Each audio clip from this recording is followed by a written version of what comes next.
बाबा, ये इतनी आत्माएं कहाँ से आ गईं जो इतनी आबादी बढ़ गई। किसी जमाने में 2-2.25 अरब वर्ल्ड पॉपुलेशन हुआ करती थी। आज करीब 7.5-8 अरब की पॉपुलेशन है। इतनी आत्माएं कहाँ से आ गईं? कृपया इसका उत्तर अवश्य दें। रामानुज, बेंगलोर।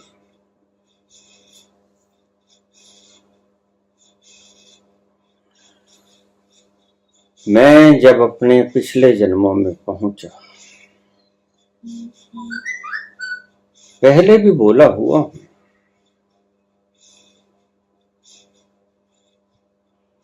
मनुष्य के पहले जो मेरा आखिरी जीवन था वो एक गधे का था। बहुत से लोग इसे मजाक समझते हैं।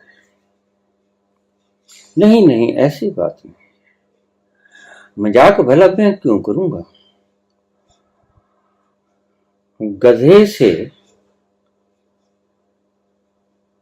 मनुष्य का रूप धरा। ये क्या है? ये क्रमिक विकास है, डार्विन की तरह चेतना का। इस प्रवचन को बड़े शांति से गहरे आनंद में डूब के सुनना। आपकी बहुत सी रस्सियां खुल जाएंगी। मुझे भी बड़ा भ्रम हुआ करता था जब ये शास्त्रज्ञ मुनि संत मुझे कहा करते थे, बड़े भाग मानस तन पावा। बड़े भागे हैं जो मानस का शरीर मिल गया। अजहू चेत गवार, अब देर न कर। बहुत देर पहले ही हो चुकी है।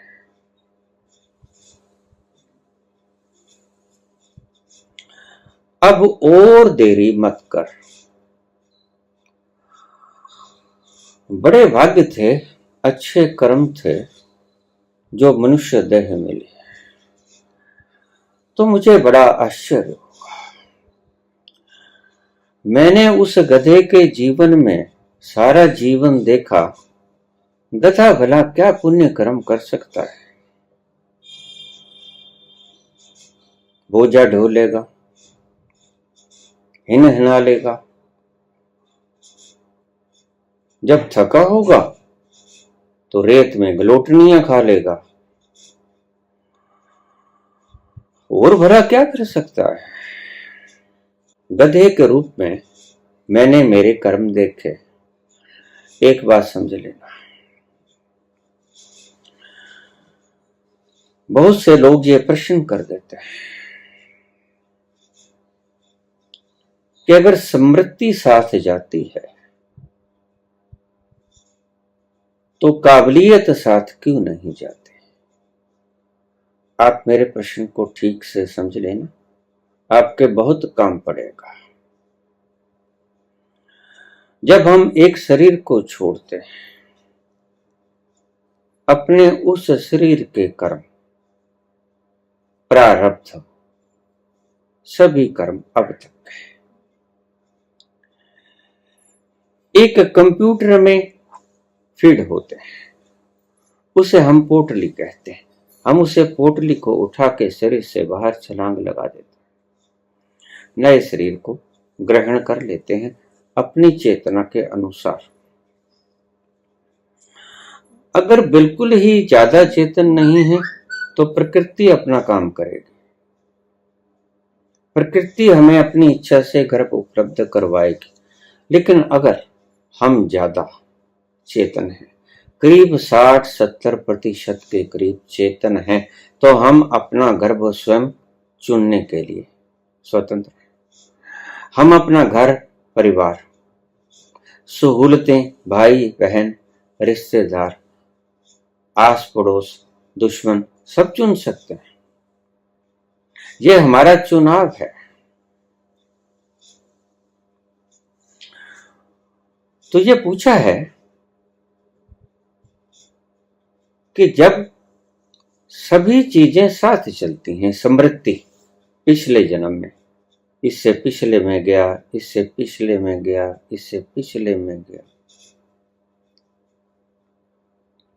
और जब मानव श्रृंखला खत्म हुई तो पशुओं की श्रेणी, जो सबसे पहली श्रेणी थी, वो गधे की आई।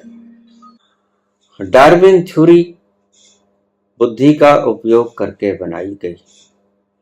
मैं आपको बुद्धि का उपयोग करके कोई चीज नहीं बता रहा हूं। मैं सेल्फ रियलाइजेशन के आधार पर आपको सारी चीजें बताता हूं।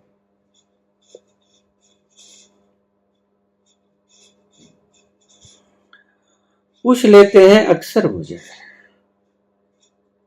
कि स्मृति साथ गई तो एल्बर्ट आइंस्टीन ने जो कुछ याद किया वो उसे अगले जन्म में भी याद रहना चाहिए। पहली बात, जो आप पिछले जन्म में जाके देखोगे तो आपको भाषा मिलेगी चित्रों की, आवाज की भाषा आपको नहीं मिलेगी। जैसे आपने पिछले जन्म में अब से शुरू कर दिया, आप फर्ज करो 30 साल के हो, 40 के हो, 50 के हो, अपने पिछले वक्त में जाओगे, वो पिछला जन्म ही हो गया। आज से 10 साल पहले आप पिछला जन्म ही समझो, आज से एक क्षण पहले आप पिछला जन्म ही समझो। जो गया वो गया। अभी अगले क्षण पिछला जन्म बन जाएगा। अभी का क्षण अगले क्षण पिछला जन्म बन जाएगा। ऐसे ही आप आखिर में पहुंचोगे जिस वक्त आप गर्भ में प्रविष्ट हुए, उससे पीछे जाओगे। सबसे पहला दृश्य आपको जो दिखेगा वो आपको अंतिम संस्कार का दिखेगा।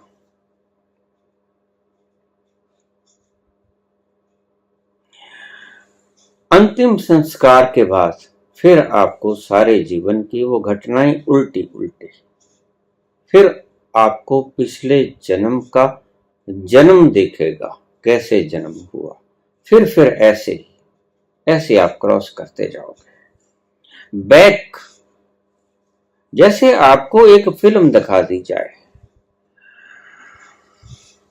और जो विलेन है मरे पहले जन्मे बाद में, ऐसा ही बिल्कुल होता है। चित्रों की भाषा में होता है, शब्दों की भाषा में नहीं होता। एल्बर्ट आइंस्टीन के साथ उसकी स्मृति नहीं जाती। इस बात को ध्यान से समझ लेना। आपके कर्मों की फीडिंग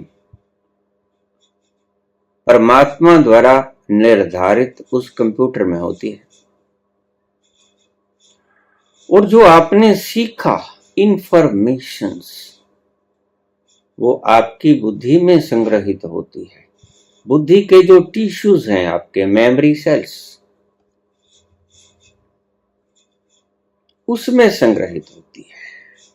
और जो आपने कर्म किया, अच्छा बुरा, जिस चीज का, जिस बीज का फल अभी नहीं मिला, वह आपके उस सुपर कंप्यूटर में फीड हो जाएगा प्राकृतिक रूप से। फिर समझ लेना, थोड़ी गहरी बात है। आपने क्या जाना ये आपके साथ नहीं जाएगा। आपने क्या कमाया ये आपके साथ नहीं जाएगा। आपकी बुद्धि, आपका बल, आपके विचार, आपकी किसी भी तरह की प्रज्ञा, इंटेलिजेंस आपके साथ नहीं जाएगी। क्या जाएगा आपके साथ? कर्मों का बीज, जो कर्म आपने किए इस जन्म में, उसका बीज जो फल देने से वंचित रह गया, जिसका अभी वक्त नहीं आया फलने का और फल देने का, वो बीज आपके साथ जाएगा। प्लस जो पिछले जन्म के आप प्रारब्ध कर्म लेके आए थे, उसमें जो भोग लिए, जो अभी नहीं भोगे, वो भी अभी अनअंकुरित बीज रह गए। वो बीज भी आपके साथ जाएंगे। यानी कि सभी ऐसे बीज कर्मों के जिनका भोग अभी आपको भोगना है। देखिए, बहुत गहरा मसाला है ये, आप ढंग से समझना। ये जीवन की प्रक्रिया है पूर्ण, इसको शांतिपूर्वक सुन लेना। जो भी बीज आपने पिछले जन्म से उठाया, इस जन्म में आया प्रारब्ध, इस जन्म में कुछ भोगा, कुछ किया। सो जब आप अंत में जाओगे तो जो पिछले जन्म का बीज बिना अंकुरित हुए फल दिए रह गया, वो साथ लेके जाओगे। और जो इस जन्म में भी आपने कर्म किए और जिनका फल आपने भोग लिया, उनको छोड़कर जो बीज अभी अंकुरित नहीं हुए, वो साथ जाएंगे। यानी सभी गैर अंकुरित बीज कर्मों के आपके साथ नहीं जाएंगे।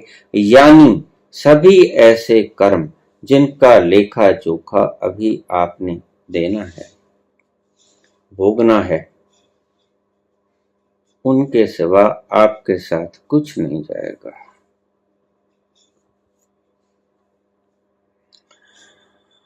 लोग संस्कारों की बात साथ में कर देते हैं, संस्कार भी साथ जाएंगे, लेकिन वो कर्म बीजों के साथ ही जाएंगे। संस्कार साथ जाएंगे इसको कहने का कोई अर्थ ही नहीं। वो तो जब कर्म बीज साथ में जाएंगे तो वो संस्कार ही तो है। कर्म बीजों से ही तो संस्कार बनता है। संस्कार कोई ऊपर से नहीं गिरता है। संस्कार के कारण जो आपने कर्म किए, वो कर्म ही आपके संस्कार बनेंगे। जैसे एक गिलास पहले पानी का गिराया, संस्कार बन गए, अब दूसरा भी उधर जाएगा। बस यही फॉर्मूला है। संस्कार साथ जाएंगे, ये अगर न भी कहें तो चलेगा। खैर, मैं बात कर रहा था कि गधे से शुरुआत हुई मनुष्य के जीवन की। अब मुझे इस बात का नहीं पता कि सभी की शुरुआत गधे से ही होती है, ये मुझे नहीं पता। क्योंकि जितने आए जितने गए, मैं कोई हिसाब करने वाला मुनीम थोड़े। मैंने सभी के खाते नहीं देखे, कुछ एक दो व्यक्तियों के खाते देख पाया। उनमें भी मुझे यही मिला कि उनका प्रथम जीवन यहां से बैक साइड से गए, मनुष्य से पहले का जीवन गधे का जीवन था। बस इसको आप ठीक समझो, गलत समझो, मैं अपने अनुभव से अपने जीवन की बात बता दी, या एक दो जन्मों की और लोगों की किसी की बात मैंने देखी वो बतला दी। सर्वमान्य है, ये एक नियम है या अपवाद है, मैं इसके बारे में कोई नहीं बोलूंगा। कोई नो डिस्कशन। कुछ और भी हो सकता है, कुछ संतों ने कहा है। कि पिछले जन्म में वो हाथी थे। लेकिन एक बात समझ लेना, कहानी है हाथी था, पांव में सूल गट गई। अगर पांव नीचे रखता तो वो सूल चुभती, उसके पांव के भीतर घुस जाती, लेकिन हाथी ने पांव उठा लिया। जंगल में आग लगी थी, एक खरगोश का बच्चा आकर बुद्ध के पिछले जीवन की बात है, हाथी के पांव के नीचे खरगोश बैठ गया, खरगोश का बच्चा। कहानी है, जल रहा है सारा वन, दावानल की अग्नि करीब आ रही है, सेक पहुंच रहा है।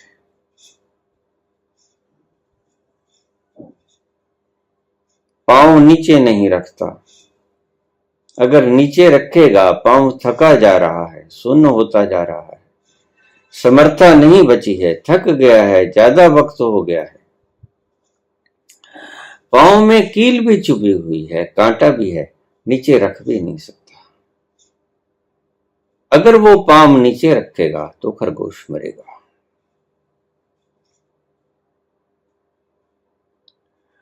अगर पांव नीचे नहीं रखेगा तो खरगोश बचेगा, लेकिन अगर वो पांव नीचे रखेगा तो उसके पांव का जो कांटा है वो उसके पैर में चुभ जाएगा और खरगोश भी हाथी के भार से मर जाएगा। उसके मन में करुणा आई।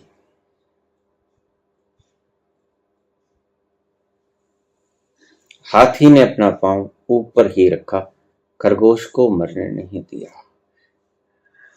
कहानी है कि इसी पुण्य के कारण उस हाथी को मानव जन्म मिला, महात्मा बुद्ध के।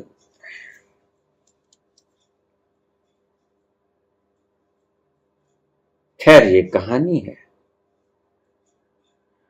उनके साथ ऐसा हुआ होगा। मैं इसे नियम या अपवाद की श्रेणी में नहीं रखता, लेकिन एक क्रमिक विकास है। कोई अच्छे बुरे कर्म नहीं होते और पशु कोई अच्छे बुरे कर्म कर भी नहीं सकता, उसमें इतनी बुद्धि नहीं होती है। अच्छे बुरे कर्म करने की तो मनुष्य में भी बुद्धि काफी देर बाद आती है। करीब 12 वर्ष का बच्चा अगर कुछ गलत कर दे तो समझा जाता है कि बच्चा है। वयस्क जब तक न हो जाए तब तक व्यक्ति अगर कत्ल भी करते तो उसको वयस्क के बराबर की सजा नहीं मिलेगी। बच्चा तो अगर कत्ल करते गलती से तो उसको कोई सजा नहीं मिलेगी। तो भला बच्चे तक में इतनी शक्ति नहीं सोचने की तो पशु में कैसे होगी? पशु करुणा या प्रेम से युक्त कैसे हो पाएगा? बच्चा उससे ज्यादा प्रेमपूर्ण है, बच्चा उससे ज्यादा खिलखिलाता है, बच्चे में उससे ज्यादा प्रेम भरा पड़ा है। बच्चे की करुणा और बच्चे की कॉन्शियसनेस पशु से सदैव ही ज्यादा रहती है। लेकिन ये क्या होता है? अब ये मसला हल कैसे हो? देखिए, ये एक क्रमिक विकास है। जैसे डार्विन की थ्योरी ने कहा, डार्विन की थ्योरी पशुओं से शुरू होकर, यूनिसेलुलर से शुरू होकर, अमीबा से शुरू होकर पुरुष तक आती है, मनुष्य तक आती है। अमीबा से शुरू होकर, यूनिसेलुलर से शुरू होकर बंदर तक आती है और बंदर के आगे आदमी तक आ जाती है।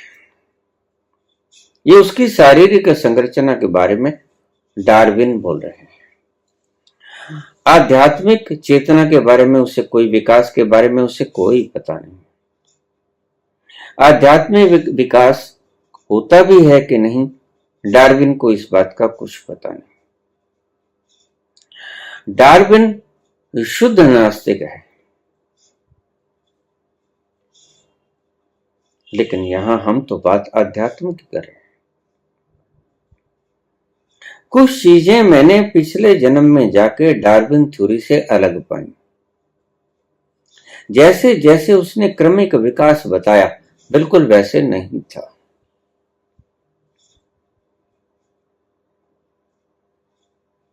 लेकिन हम अध्यात्म की बात करें, हम शरीर की संरचना की बात को न करें। आध्यात्म की संरचना, आध्यात्मिक विकास भी ग्रेजुअली होता है, पत्थर से परमात्मा तक, जड़ से परम चेतनता की ओर, परम जड़ से परम चेतनता की ओर। From stone to super consciousness. पत्थर में चेतना बिल्कुल नहीं होती, जड़ होता है, अति जड़ होता है। लेकिन फिर भी 0.00001 कहीं तो जाकर थोड़ी सी चेतना उसमें होती है। वही चेतना ही तो फलेगी। वह चेतना क्रमिक विकास करती करती हजारों लाखों साल में चेतना के दूसरे स्तर पर आ जाती है। पत्थर से शुरू हुई, पत्थर से परम तक, पत्थर से परमात्मा तक। इसलिए हमने पत्थर की मूर्तियों को पूजा,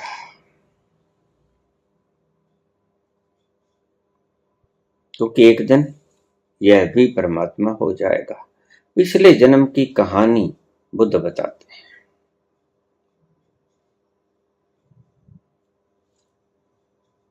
एक सन्यासी के पास उसके पिताजी बुद्ध को ले गए। साधारण बालक था बुद्ध अपने पिछले जन्मों में।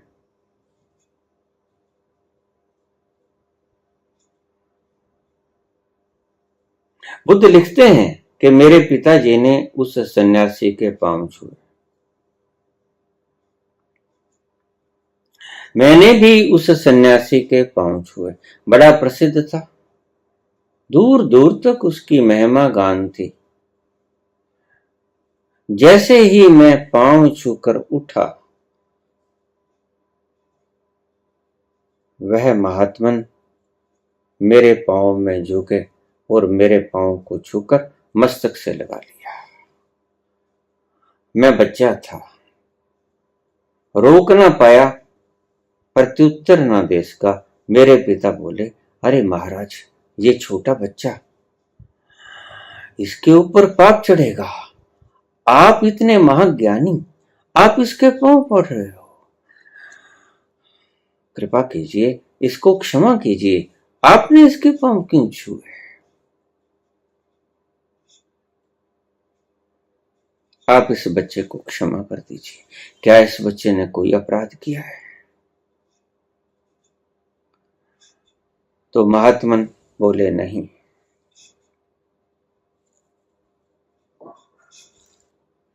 यह बच्चा 1-2 जन्मों के बाद एनलाइटेंड हो जाएगा। भावी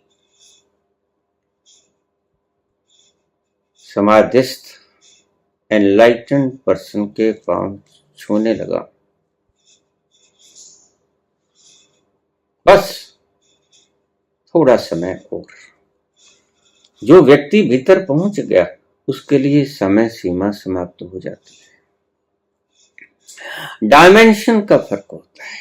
5वें डायमेंशन में समय सीमा ऐसे नहीं रहती।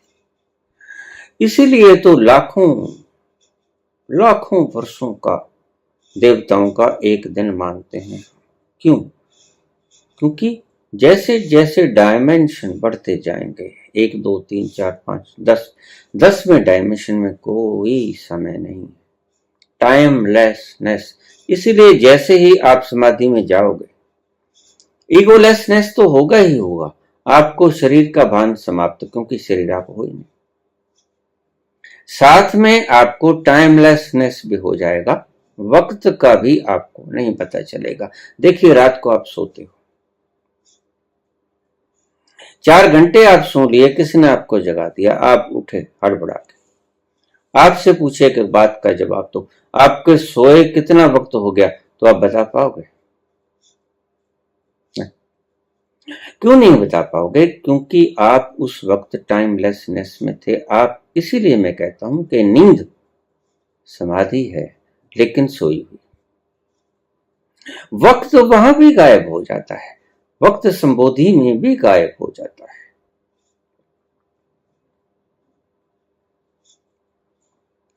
संत के लिए वक्त मिट गया था, वो अपनी कॉस्मिक सुपर कॉन्शियस पावर से देख सकता था कि यह व्यक्ति भावी एनलाइटेंड पर्सन है, होने वाला प्रबुद्ध पुरुष, संबोधि युक्त भावी पुरुष। उसने उस बच्चे के चरण स्पर्श किए, माथे से लगा लिए, चूम लिया उसको। धन्यवाद मेरे। भविष्य की सभी घटनाएं पूर्व निश्चित हैं।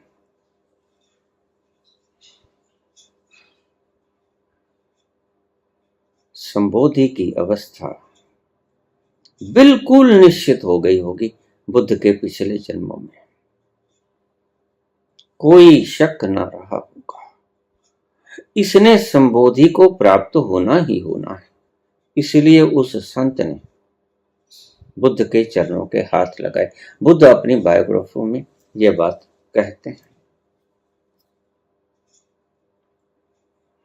देश काल से परे वह ज्ञानी पुरुष जैसे ही झुका बुद्ध, और जैसे ही उठा, तत्क्षण वो जान गया कि ओ, मन में अपूर्व खुशी, उल्लास, आनंद का आविर्भाव हुआ होगा। अश्क आंखों से फूटे होंगे, मन झूमा होगा, नृत्य करता होगा। आत्मा ने गायन और नाच शुरू कर दिया होगा। ओह, होने वाला प्रबुद्ध पुरुष आज मेरे सामने खड़ा है, और उस प्रबुद्ध पुरुष के लिए वक्त खत्म था, उसके लिए होने वाला नहीं था, उसके लिए तो हो ही गया था, क्योंकि वक्त खत्म। इसलिए उसने पांव के हाथ लगाए। समाधि में, निद्रा में समय समाप्त हो जाता है, और आप समाधि की अवस्था में ही होते हो, निद्रा की अवस्था में। इसलिए मैंने आपसे कहा कि सुबह 2 से 5 तक अगर नींद पूरी ना हो तो मत उठो। बड़ा कीमती वक्त है वो, जिसे शास्त्रों में अमृत वेला लिखा गया है। अमृत वेला का अर्थ क्या है? जहां जाकर जिस वेला में तुम अमृत को प्राप्त हो जाओ। रोज उठते हो, बरसों से मुझे फोन आते हैं, बाबा 70 का हो गया, 50 वर्ष से अमृत वेला में उठता हूं, कुछ नहीं हुआ। मैंने कहा दिशा गलत है। शास्त्रज्ञों ने, भीतर के जानकारों ने इस वेला को उठने के लिए नहीं कहा था, जागने के लिए कहा था। जागने की प्रक्रिया बाद में शुरू होगी। एक बार नींद में उसका अनुभव तो कर लो, फिर जागृति में भी उसका अनुभव होना शुरू हो जाएगा। आप एक बार उस सुप्त अवस्था में भी उस बिजली की गूंज से वंचित रह जाते हो, क्योंकि जो वक्त है नेचर ने निर्धारित किया आपकी अमृत तत्व के लिए, वो आप खो देते हो।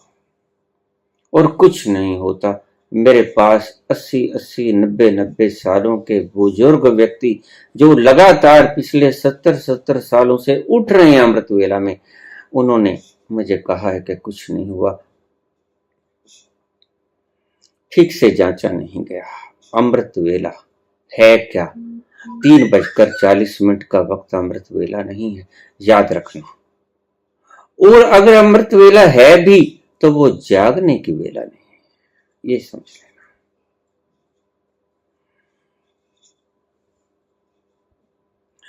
नींद खोलने का वेला नहीं है, हालांकि लैंग्वेज की अल्पज्ञता के कारण, अल्पहीनता के कारण ये शब्द बोलने में यकसां लगते हैं। मुझे बहुत व्यक्ति पूछते हैं कि कृष्ण भगवान, अहम त्वाम सर्व पापेभ्यो, मैं तुम्हें सभी पापों से मुक्त कर दूंगा। उस समय में और उस समय में जब वो गांधारी से शराब लेने जाते हैं, क्या फर्क है? प्रसंग लंबा है, मैं फिर बताऊंगा।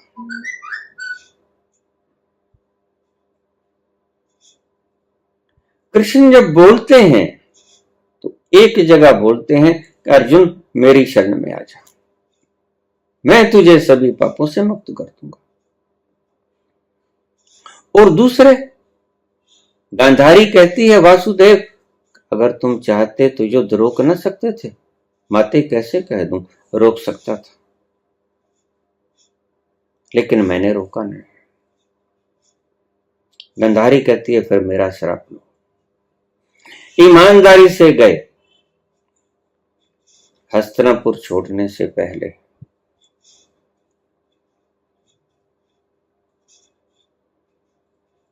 गांधारी के पास गए। उसने भीतर अपने कॉस्मिक कॉन्शियस के भीतर जाके देख ला कि गांधारी उसे श्राप देने को उद्यत बैठी है, जली जा रही है। क्यों? 100 के 100 पुत्र मारे गए। एक पुत्र जो बचा युयुत्सु, वह गांधारी का नहीं था, वो दासी पुत्र था, धृतराष्ट्र का था। 100 के 100 पुत्र जिसके मारे जाएं, कल्पना कीजिए उसके हृदय की दशा क्या होगी।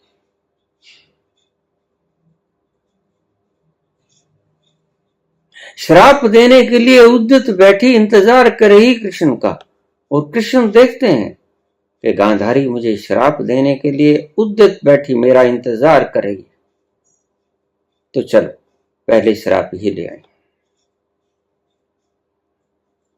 चले महल की तरफ, गांधारी को प्रणाम किया। गांधारी ने पूछा, हे वासुदेव, ये सब तुम्हारी शरारत है। नहीं माते, मेरी शरारत नहीं है। मैंने कोशिश की, अंत तक मैं शांति दूत बनकर गया, लेकिन हठ धर्मी दुर्योधन की उसने अपना हठ नहीं छोड़ा। लेकिन गांधारी कहाँ रुकने वाली थी? जिसको 100 पुत्रों का शोक खाए जा रहा हो, उसके भीतर ज्वाला दधकती हो, वो कैसे शांत रहेगी इतनी बात से? पूछा गांधारी ने, मुझे एक बात का जवाब दे दो, अगर तुम चाहते युद्ध रुक ना सकता था, ये भीषण मारकाट, ये भीषण विनाश टल न सकता था? टल जाता माते, अगर मैं चाहता। लेकिन ऐसा मैंने चाहा नहीं, मैंने युद्ध होने दिया। शांति दूत बनकर आने के बाद मैंने शंखनाद कर दिया, युद्ध का बिगुल बजा दिया। अगर मैं चाहता युद्ध रोक सकता था। कृष्ण ईमानदार है, भोले हैं, करुणावान हैं, ईमानदार भी है। तो मैं 100 पुत्रों की व्यथा प्रज्वलित अग्नि का क्या करूं? हे कृष्ण, मैं तुम्हें श्राप देती हूं कि जिस तरह मैंने अपना कुल अपनी आंखों के सामने ध्वस्त होते देखा, ऐसे ही तुम भी तुम्हारे कुल को अपनी आंखों के सामने, तुम्हारा कुल भी ऐसे ही ध्वस्त हो जाए।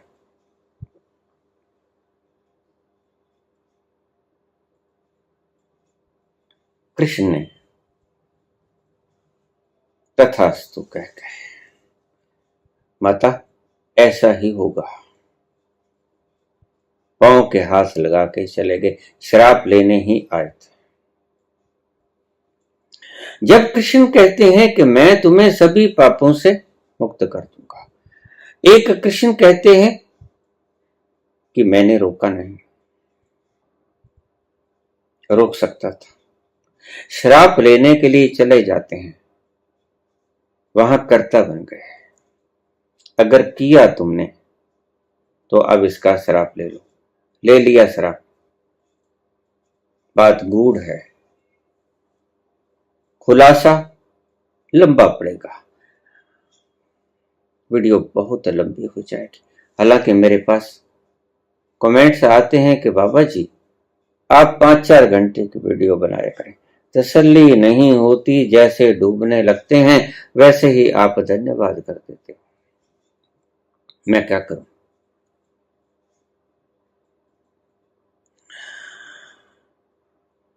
जो बोलता है वो बोलना बंद कर देता है, इसमें मेरा कोई भी रोल नहीं।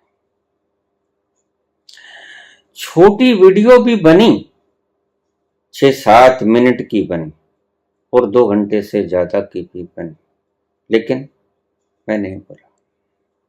जो बोला वो बोला, उसने अपने ही इस शरीर का, अपने ही इस द्रव्य का इस्तेमाल कर लिया बोलने के लिए। जो वो कहना चाहता था कह गया, इसमें मेरा कुछ नहीं। मैंने उसको सौंप दिया। रामलीला में मैं राम जी का रोल करता था। जैसे ही मैंने ड्रेस डाली, धनुष उठाया, अपने कंधे पे रखा और पर्दे के पीछे से मैं झुक गया दंडवत उस परम के चरणों में। लो, मैंने छोड़ दिया, अब तू चाहे खेल जैसे तेरी मर्जी, अपनी लीला तू ही खेल। और वो खेलता। बड़े बड़े चमत्कार हुए, बहुत चमत्कार हुए, लेकिन मैंने उसमें कुछ नहीं किया। वो ही चमत्कार किए जा रहा था।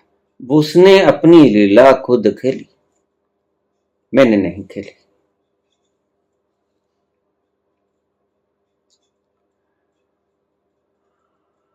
जड़ से परम चेतनता की ओर,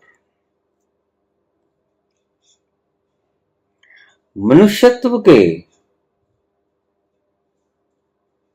पहले शुरुआत में, यानी अगर मेरे हिसाब से मैं देखूं तो पत्थर से गधे तक का जीवन मेरे हाथ में नहीं था। यह एवोल्यूशन की स्वाभाविक प्रक्रिया के कारण चला कि मैं पत्थर से गधा बन गया। Theory of evolution of consciousness. पत्थर में चेतना विहीनता थी, वहां से धीरे धीरे आगे पेड़ पौधे, फिर चलने वाले, जलचर, थलचर, नभचर, उठने वाले, न जाने कितने लाख योनियों में भटक भटका कर अंतिम मनुष्य रूप। Theory of evolution of consciousness. आगे शुरू होता है मनुष्य का जीवन।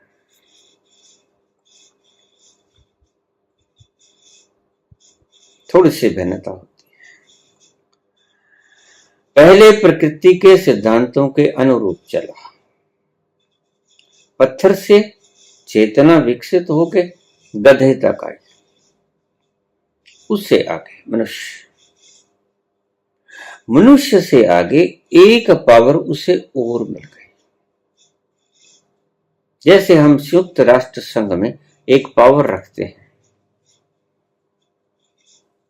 5 ऐसे देश हैं 15 में से जिनके पास वीटो पावर है।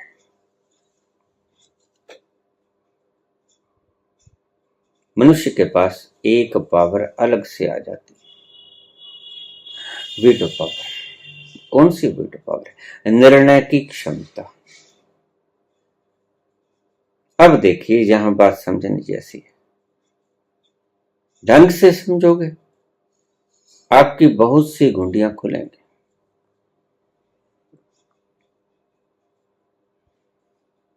अब आप पर डिपेंड करता है, आप कर्ता बनकर कर्म में जाते हो या दृष्टा बनकर कर्म में जाते हो।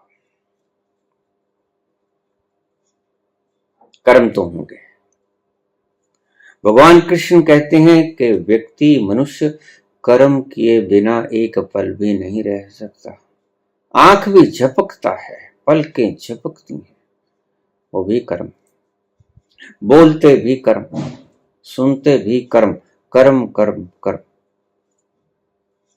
अगर तुम कर्म को कर्म की तरह होता हुआ देखोगे तो ये सृष्टि तुम्हें बंधन में ना लेके आ सकेगी। अगर तुम कर्म में उछलकर खुद कूद गए और कर्ता बन गए तो तुम्हें भोक्ता बनना पड़ेगा। जो कर्म को कर्म की तरह देखता रहा, कर्म को कर्म होते हुए देखता रहा, साक्षी में स्थित रहा, स्थिति प्रज्ञ रहा, वो भोक्ता कभी ना बन पाएगा।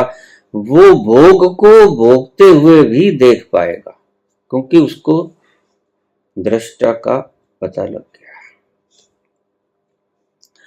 जैसे कर्म होते हुए वो दृष्टा रहा, साक्षी रहा, वैसे भोग भोगते हुए वो साक्षी रहेगा। उसे पता होगा कर्म का हिसाब किताब चुकता करके जाना पड़ेगा। मुझे कल ही किसी ने प्रश्न कर लिया कि बुद्ध के कर्म बाकी रह गए, फिर जो उस कर्मों में उसको सुख दुख होंगे तो क्या होगा? बस यही होगा कि सुख दुख शरीर को होगा। वह अब भी साक्षी, तब भी साक्षी। उसे दुख नहीं होगा, लेकिन उसको कर्म का फल देखना पड़ेगा अवश्य।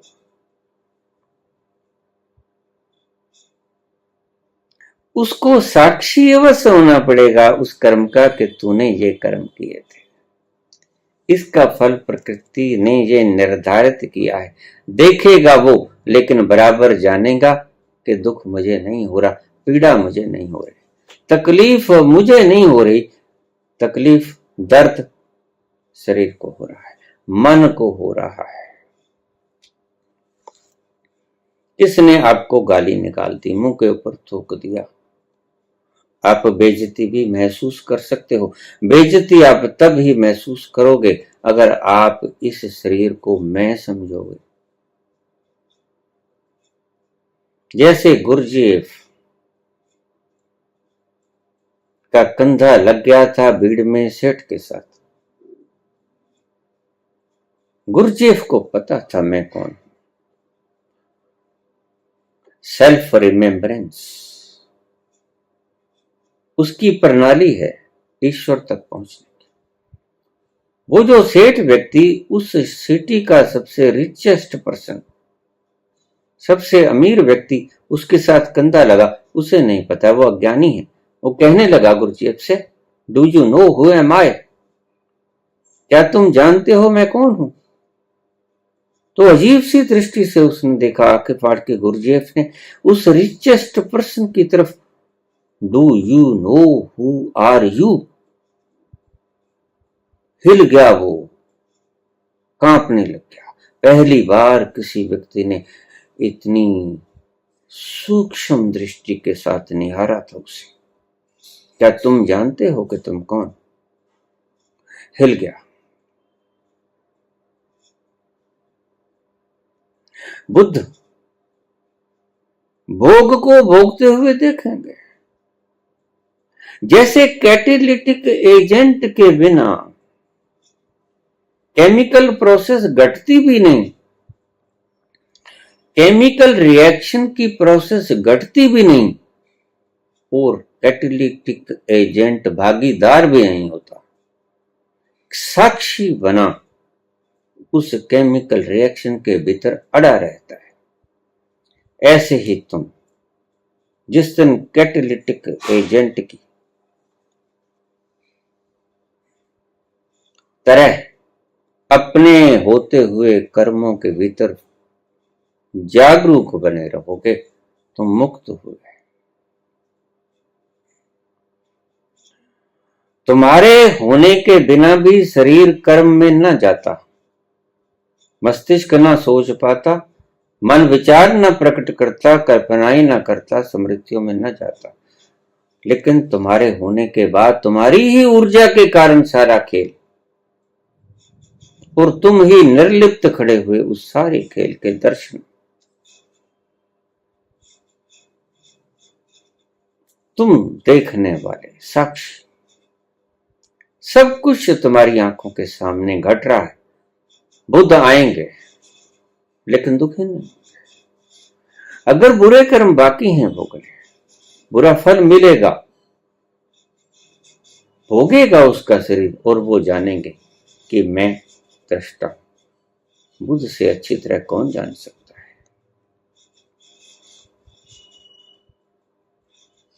जितने भी बुद्ध पुरुष करुणावश यहां ठहर गए हैं, बहुत से बुद्ध पुरुष मैंने पहले भी बताया था कि कैलाश में है, बद्री नारायण में है, केदारनाथ में इतने नहीं, बहुत कम मात्रा में, सीमित मात्रा में। ये सिद्ध पुरुष करुणा के कारण ठहर गए हैं इस धरा पर। वक्त वक्त पर आप इनकी सहायता ले सकते हो, इन सिद्ध पुरुषों को पुकार सकते हो, लेकिन पुकारने में पूर्ण हृदय का सम्मिलित होना आवश्यक है। बुद्धि से मत पुकार लेना, हृदय से पुकारना। आप पाओगे क्षण भी ना लगेगा वो आपके पास उपस्थित होंगे। आप न देख पाओगे दृष्टि में, लेकिन वो उपस्थित होंगे। आप उनसे अपनी व्यथा कह सकते हो।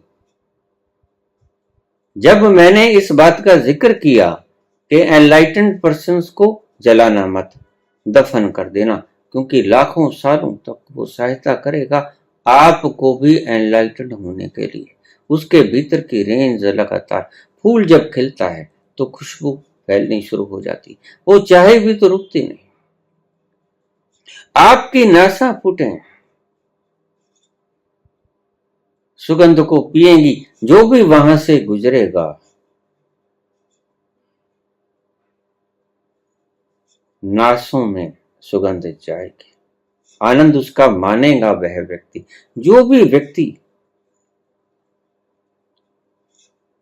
उस समाधि के पास जाकर जिस भी वृत्ति से बैठेगा, ईश्वर को प्राप्त करने के लिए, आनंद को प्राप्त करने के लिए वहां पर बैठेगा, वो रेंज आपको आनंद की प्राप्ति में सहायक सिद्ध होंगी। और उन रेंज को पीने के लिए इतने मधुर रेंज हैं वो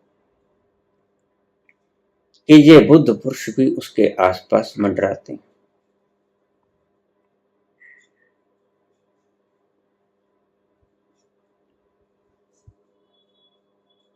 अभी पिछले दिनों मुझे एक प्रश्न पूछा था पंजाब के किसी व्यक्ति ने कि बाबा यहां कोई समाधि एनलाइटेंड पर्सन की मुझे बता दो। मैं बड़ा उत्कंठित हूं, वहां जाके साधना करना चाहता हूं। एक समाधि मेरी निगाह में आई है, लेकिन मुझे कंफर्म कर लेने दो, मैं उस समाधि को आपको अवश्य बता दूंगा। पंजाब के लोग आसपास के वहां जा सकते हैं।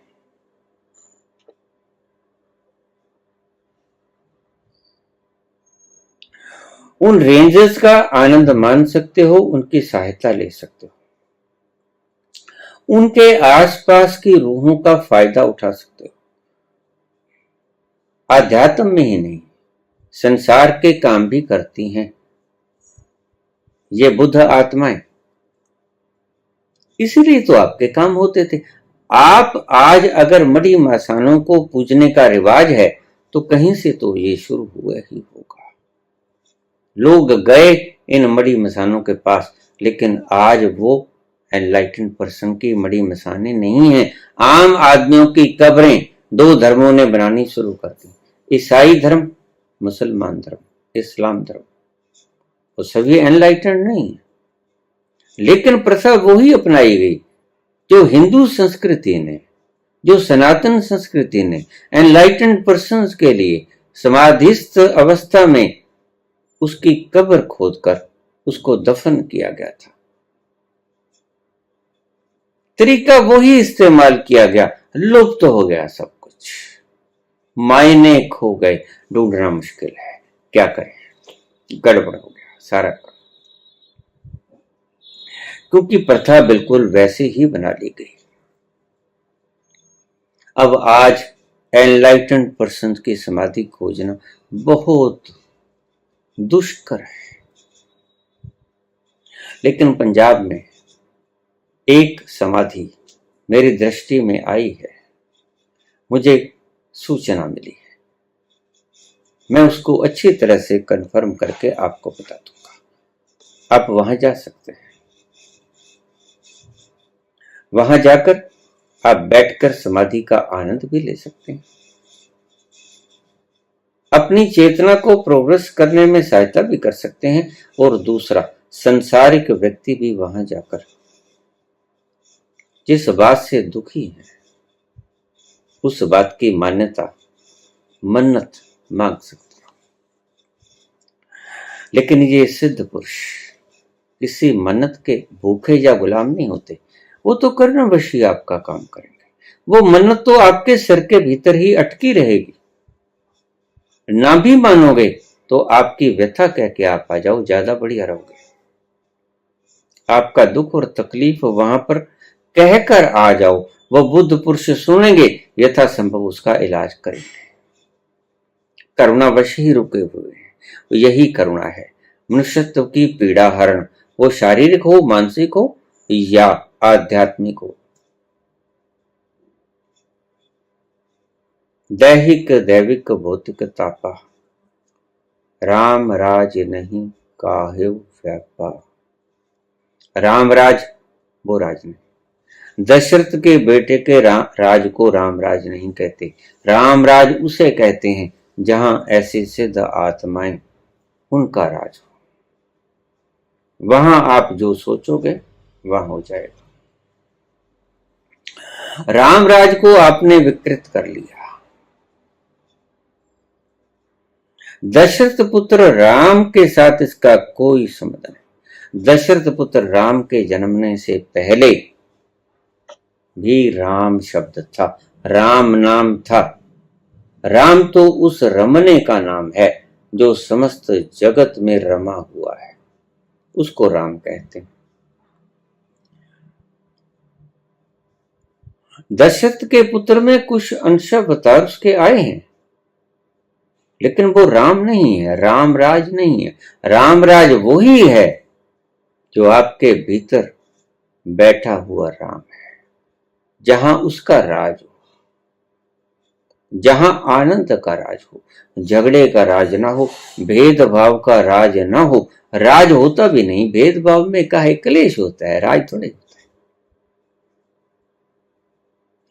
सत्ता में राज कह देते हो आप, सत्ता से बड़ा दुख कोई नहीं, आपको पता नहीं। एक दिन आप थक जाओगे, आप भागोगे। बुद्ध भी तो भागे, महावीर भी तो भागे, क्या नहीं था उनके पास। ईश्वर करे ये राजनेता उस स्थिति में किसी दिन आ जाए। हम सिर्फ प्रार्थना कर सकते हैं। फिर से इस बात को समझ लीजिए, एवोल्यूशन ऑफ कॉन्शियसनेस, ये थ्योरी नहीं है, ये प्रैक्टिकल है। मैं आपको थ्योरी नहीं समझा रहा, ये अनुभव है, साक्षात अनुभव है। वो तो थ्योरी ऑफ एवोल्यूशन है डार्विन की, उसके दिमाग की खोज है, मेरे आंखों देखी बात है। मैं थ्योरी नहीं बता रहा हूं आपको, theory of consciousness, evolution of consciousness नहीं है ये प्रैक्टिकल अनुभव है कॉन्शियसनेस का ग्रो होने का। पत्थर से चला, धीरे धीरे धीरे धीरे धीरे धीरे धीरे पशु तक आया, आखिर में पशु, 4 पैरों वाला पशु चौपाया। फिर छलांग लग गई पहले जन्म मनुष्यत्व में, मनुष्यत्व में एक फर्क पड़ गया। कर्म तो वहां भी होते थे, किसने छांटा मार दिया, किसने पत्थर फेंक दिया, किसने बोझा ला दिया, किसने खाने को ना दिया, बड़ी तकलीफ थी, चोट हो गई, दर्द हो गया, बेचैन रहा। लेकिन जहां तक मनुष्यत्व का सवाल है, मनुष्य के पास एक चीज फालतू आ जाती है, वो क्या होती है? विवेक बुद्धि। वो चीज एक्स्ट्रा होती है। अगर आप होते हुए कर्मों को मैं भाव से जानोगे, देखोगे, मानोगे, बंध जाओगे, ये संसार आपके लिए चक्रव्यूह बन जाएगा। अगर आप होते हुए, कर्म तो होते ही हैं सदा। देखिए मैंने पहले बताया, कर्म आप करते नहीं, वो करवाता है, आपके द्वारा करवाता है। आपके द्वारा शब्द बरत रहा हूं मैं, सही तो मतलब वो करता है, अपने ही मटेरियल के जरिए करता है। आपका इसमें क्या है बताओ? इस दाढ़ी के बाल में मेरा क्या है? उसका मटेरियल है। ये जो मुख से बोल रहा है, ये कौन? मेरा इसमें क्या है? आप कहने को कह देते हो, मेरा मुझ में कुछ नहीं, जो कुछ है सो तोर, तेरा तुझको सौंपते, क्या लागत है मोर। लेकिन छोड़ते कहां? चिपके रहते हो।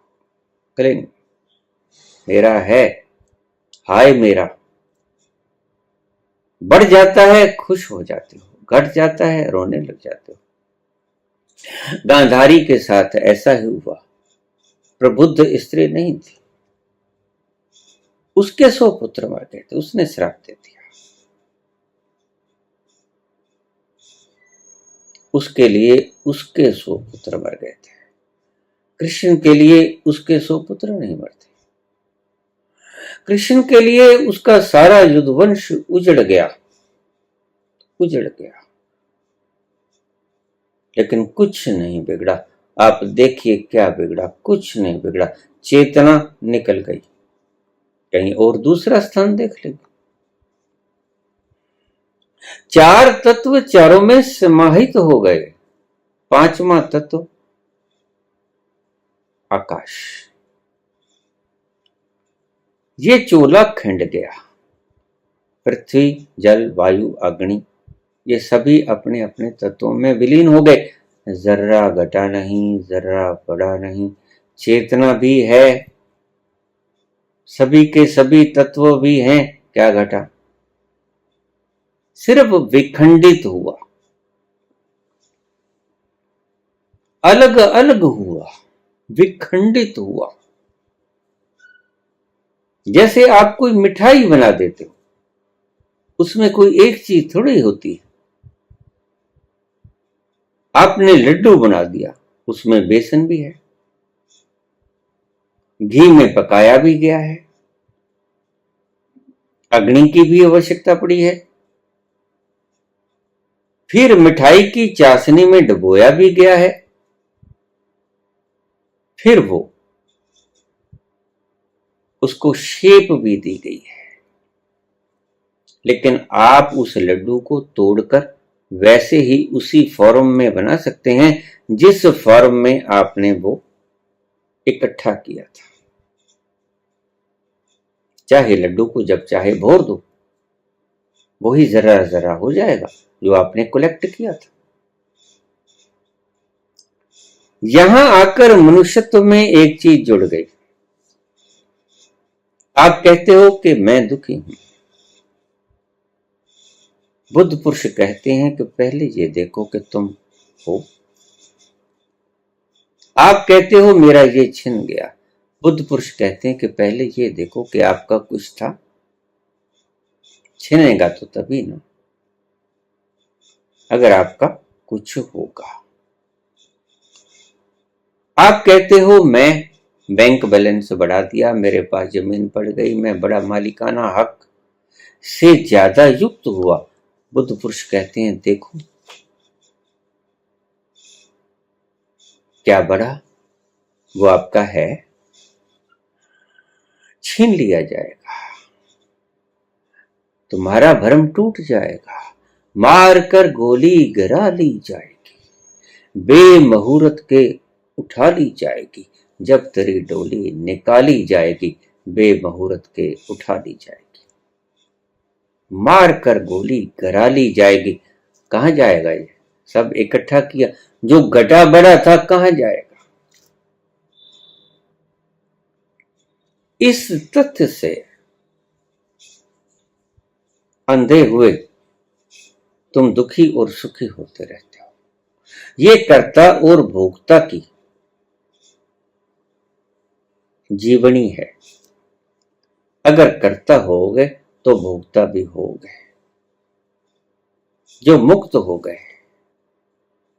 वो मोक्ष में जाने से पहले मुक्ति और मोक्ष के बीच में जो कुछ उनका बकाया लेखा जोखा बही में रह गया, वो सारा कुछ घटेगा, सुख भी घटेगा, दुख भी घटेगा, लेकिन उनके लिए कुछ भी नहीं घटेगा।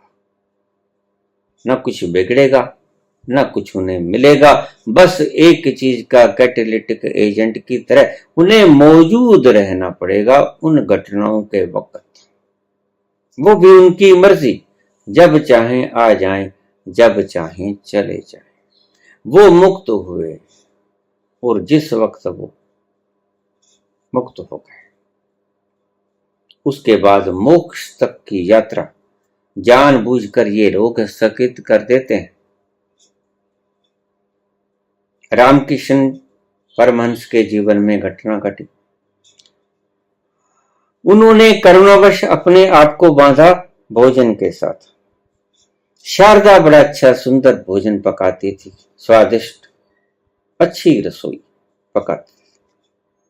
बांध लिया अपने आप को भोजन के साथ। ब्रह्मचर्चा करते करते रसोई में जा बैठते। शारदा क्या बनाया बताओ तो, भूख लगी, जल्दी करो। शारदा बड़ी परेशान हुई। आपकी ये बातें मुझे अच्छी नहीं लगती। कितने भक्त बैठे, आपको कितने प्रेम से तलीन होकर सुन रहे हो, आपको अन्न सूझता है, उन्हें ब्रह्म सूझता है। तुम ब्रह्म चर्चा करते करते अन्न चर्चा करने लग जाते हो। क्या कहेंगे वो लोग? कुछ नहीं बोले।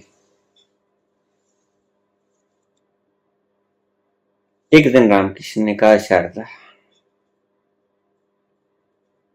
आज तुम्हारे प्रश्न का जवाब मैं दे ही दूं। जिस दिन मैं खाना खाने ना आया और तू थाली लेके आई मेरे खाने की और मैंने मुंह फेर लिया, समझ लेना कि मैं 3 दिन का मेहमान। तोड़ दिया मैंने वो रस्सा जिसके साथ मेरे जीवन की तृष्णा बंधी हुई थी। अब मैं उन्मुक्त आकाश में विचरण कर सकूंगा। अब मैंने अपने आप को इस लालसा के साथ बांध रखा है। ऐसे ही सारे बुद्ध पुरुषों ने किसी न किसी लालसा के साथ बांध रखा है। सभी बुद्ध पुरुष थोड़े थोड़े लम्हे के लिए उनके कर्म भोग बाकी हैं, लेकिन जानते हैं कि अब गए कि फिर कौन। इन अंधों को रास्ता कौन दिखाएगा।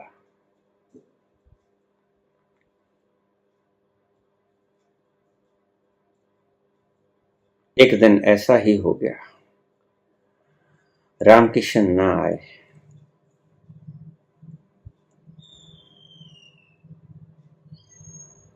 मुंह फेर लिया।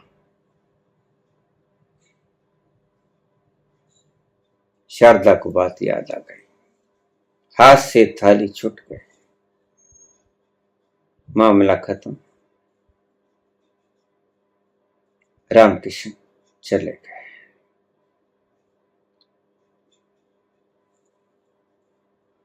ये है जड़ से सुपर कॉन्शियसनेस तक की थ्योरी ऑफ एवोल्यूशन, नहीं प्रैक्टिकल ऑफ एवोल्यूशन।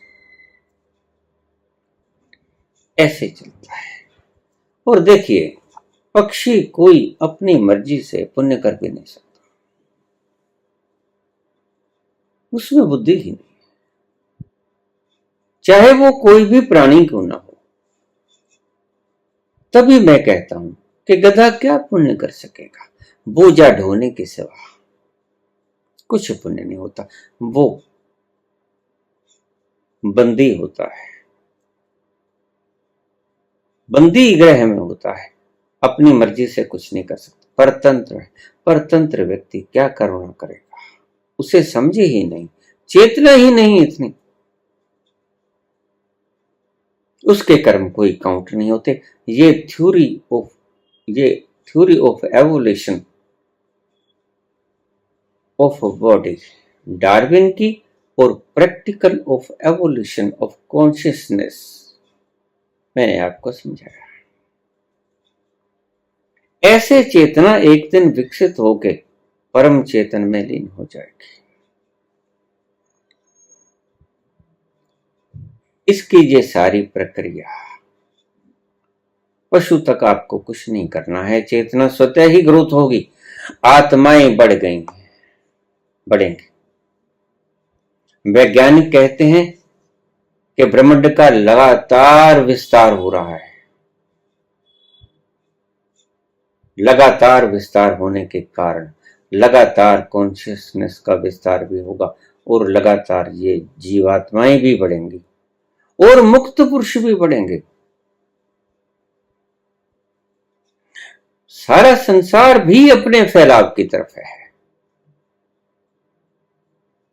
कॉन्शियसनेस भी अपने फैलाव की तरफ है, बुद्धत्व भी अपने फैलाव में होना चाहिए। ये आपका जिम्मा है।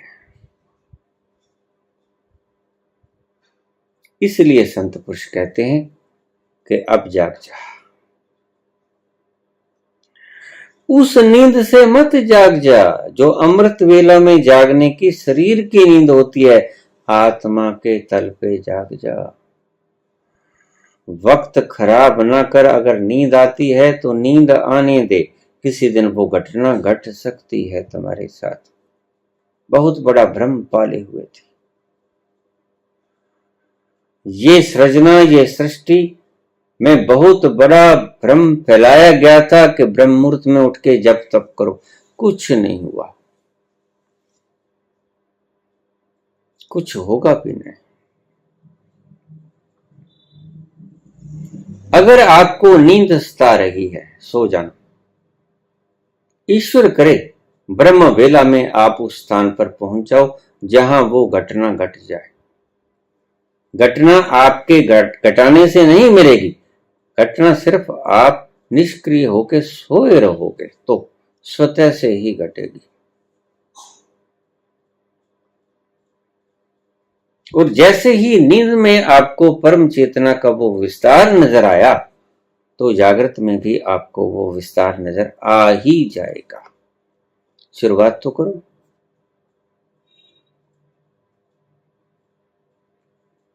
चेतनाएं ऐसे बढ़ी, जीवात्माएं ऐसे बढ़ी कॉन्शियसनेस की एवोल्यूशन के कारण, क्योंकि पीछे से ब्रह्मांड फैलता जा रहा है और पत्थर एक दिन भगवान हो जाएगा। और हमारे पत्थर की मूर्तियों बनाने के पीछे कुल मात्र यही था कि पत्थर भी एक दिन भगवान हो जाएगा। उसे आज ही पूज लो, जैसे बुद्ध को उस संत ने उस दिन ही पूज लिया था। ये देखा किसने कि पत्थर भगवान हो जाएगा? एनलाइटेंड पर्सन ने देखा, जो कि भविष्य में झांक सकता था। उसने सबसे पहले मूर्ति में देखा होगा कि ये पत्थर भी एक दिन भगवान होने को है। वो झुका होगा और तुम सिर्फ उसकी नकल कर रहे हो। वो झुका सच में उस पत्थर के भीतर भगवान देखकर, लेकिन तुम सच में नहीं झुकते हो, तुम्हें तो पता ही नहीं। तुम तो पत्थर को किसी के सिर में मारने के लिए प्रयोग करते हो, लेकिन उन्होंने पत्थर को पूजने के लिए प्रयोग किया। इसीलिए पूजा गया कि ये भी एक दिन भगवान होने को है। बुद्ध के चरणों में इसीलिए झुके वो महात्मन कि बुद्ध भी एक दो जन्मों के बाद एनलाइटेंड हो जाएगा, इसीलिए उसके चरणों में झुका। इसी कारण से आत्माएं बढ़ी। धन्यवाद।